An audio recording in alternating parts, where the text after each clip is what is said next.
Club Éco d'Objectif Aquitaine. Merci de nous rejoindre pour cette nouvelle émission que nous allons passer en compagnie de Maxime Ardouin. Bonjour. Bonjour. Vous êtes le fondateur de la société Aerosplane. Parlez-nous un petit peu de ce que vous faites. Donc, c'est une société qui est spécialisée dans la robotique et plus particulièrement à destination de l'aéronautique.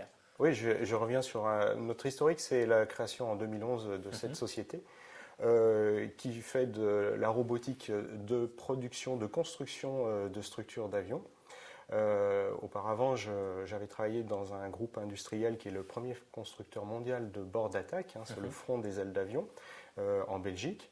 Et j'y ai piloté et développé des machines très particulières, très optimisées et simplifiées en même temps, avec donc des projets de R&D financés par la région wallonne à cette époque. Étant originaire plutôt de l'Atlantique, j'avais que le désir de retourner vivre ici et aussi de diffuser ces technologies dans un autre milieu. D'accord. Alors auprès de qui travaillez-vous finalement? Ce sont des sociétés, donc plutôt des PME a priori, qui ont des besoins en matière de robotique? Oui, alors c'est quand même au niveau de ces sociétés une taille intermédiaire, ce qu'on appelle les fameuses ETI. D'accord. Qui ont la capacité d'investir, j'imagine, dans un outil de production. C'est ça. C'est ce qu'il faut. Il faut une taille critique, je dirais, de quelques centaines de personnes. Et en la personne de Monsieur Potez, j'ai rencontré justement cette emphase pour l'innovation. Et avec Potez Aéronautique, on a inventé, je crois pouvoir dire aussi, un nouveau modèle d'entreprise, au sens où il m'a hébergé.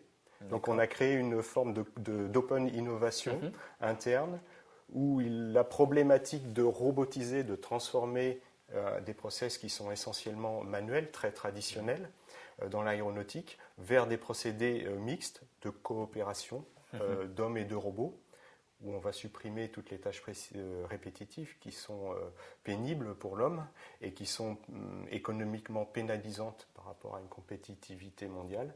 On apporte la partie robotique sur ces notions de perçage, frésurage, rivetage. Par ailleurs, toute la préparation, la confection est au contraire laissée aux hommes. D'accord. Alors justement, on parle de coopération homme-robot et pas de remplacement de l'homme par le robot.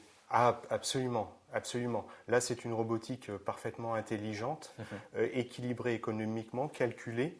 L'aéronautique, ça reste toujours et ça restera longtemps un métier de savoir-faire. C'est un métier où on sait que le carnet de commandes a une visibilité à 10 ans. Les volumes sont en croissance, mais la compétition existe. Le fait est, les avions se vendent de moins en moins cher à des compagnies low cost. Il faut pouvoir suivre les structures de prix. On apporte la robotique, mais on garantit qu'il y a une croissance de l'emploi. Aujourd'hui, on peut dire qu'une heure de robot va générer de 2 à 4 nouvelles heures de travail homme. D'accord. Donc c'est un puits de croissance. On n'est pas dans la destruction d'emplois, c'est important de le rappeler. Comment se positionne l'Aquitaine globalement en matière de robotique? Est-ce qu'elle est plutôt en avance, plutôt en retrait par rapport à d'autres régions? L'Aquitaine, en fait, est restée jusqu'à maintenant assez modeste sur sa communication, alors qu'elle a des ressources profondes dans le domaine de la maîtrise et des potentiels de la robotique. Il y a déjà en Aquitaine des gens qui sont des industriels notables et certains ont coopéré sur les projets avec Potez parce que la position d'Aerosplane, c'est d'être un architecte. Je suis un expert du produit aéronautique tout en ayant une culture de robotique parce que je suis passé notamment par le CEA, j'ai une formation de base. En Aquitaine, il y a par exemple Huguet qui a travaillé pour le pilotage des bras, l'implémentation de certaines procédures automatiques. Et puis Lucas Robotique à Bazas, qui est une très belle boîte et qui fait de la robotique, des grands axes industriels qui sont à la dimension de ce dont on a besoin quand on commence à travailler sur des avions qui sont quand même des grandes pièces. Là, on a parlé des entreprises, néanmoins, il y a un tissu de recherche, notamment, enfin recherche université, qui est vraiment fort.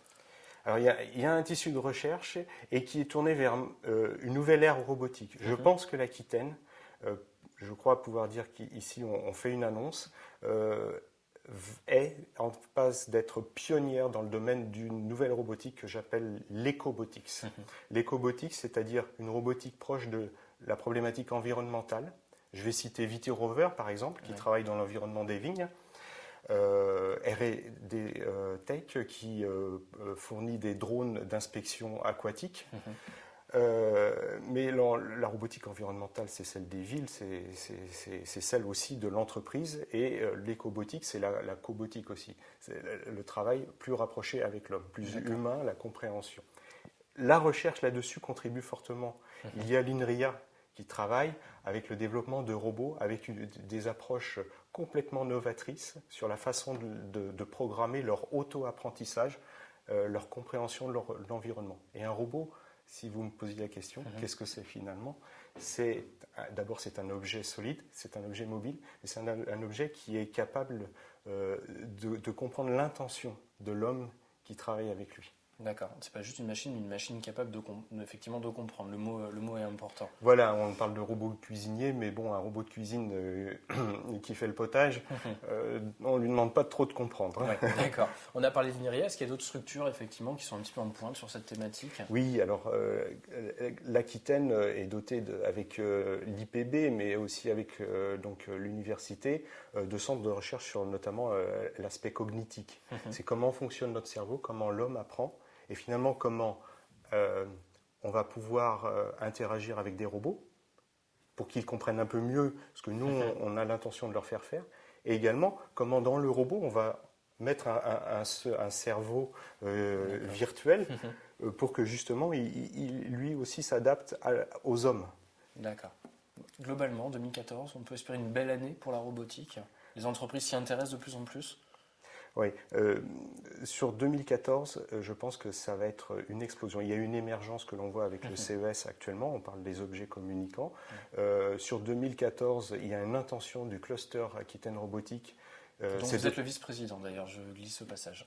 Voilà, c'est de promouvoir un Fab Lab, un Fab Lab porté par les entreprises et hébergé au travers de ce merveilleux Institut Polytechnique de Bordeaux. D'accord. Avec l'école de cognitique, avec le rapprochement qu'ils ont fait récemment avec l'INRIA. En 2014, ce Fab Lab, alors le Fab Lab communément c'est une plateforme qui est très simple, très ouverte, où des porteurs d'idées qui sont unipersonnels ou petites entreprises, hein, c'est l'accessibilité même, c'est pas celle des grands groupes, c'est celle des petites entreprises, peuvent venir expérimenter, développer leurs prototypes et faire émerger ce qui demain peut être une grande société. Hein. Voilà, c'est l'innovation portée, hébergée par l'IPB, mais ouverte aux entreprises. Et ça, c'est une révolution. Eh bien, on va suivre ça de près, véritablement, en 2014. Merci beaucoup, Maxime Ardouin. Merci à vous d'avoir suivi cette émission. Rendez-vous demain à nouveau pour le Club Éco d'Objectif Aquitaine. Passez une bonne journée. Au revoir.